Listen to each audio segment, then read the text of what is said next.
Memanfaatkan pekarangan rumah, seorang pemuda di Kecamatan Muwewe sukses membudidayakan bunga anggrek sorume. Berawal sekedar hobi, anggrek sorume kini menjadi ladang bisnis yang menguntungkan.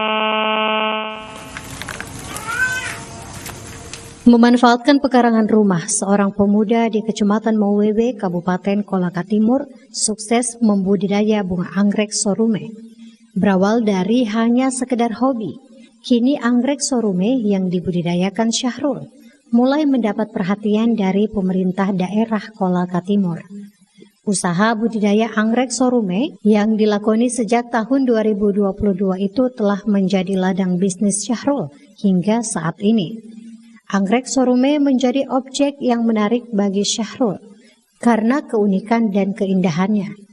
Untuk mendapatkan tanaman endemik satu ini, Syahrul harus masuk ke dalam hutan hingga ke pegunungan. Ketertarikan saya untuk membudidayakan tanaman ini, yang pertama yang saya bisa jelaskan, pertama ini adalah tanaman endemik Sulawesi Tenggara yang cuma terdapat di Kecamatan Muwewe, Kabupaten Kolaka Timur.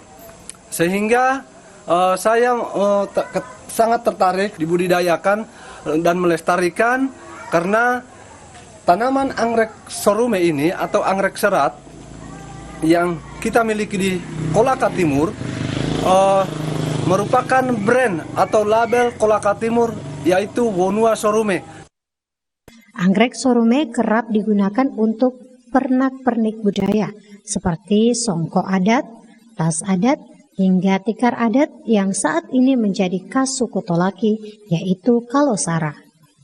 Kontributor Musakir Asis, Kompas TV Kolaka Timur, Sulawesi Tenggara. Dan itulah beberapa informasi dari Kendari, Sulawesi Tenggara. Kembali ke studio bersama rekan Woro. Terima kasih Wirya Mustika Nintias dari Kendari, Sulawesi Tenggara. Kita menuju ke Bandung, Jawa Barat bersama Ninda Destini. Silakan Ninda.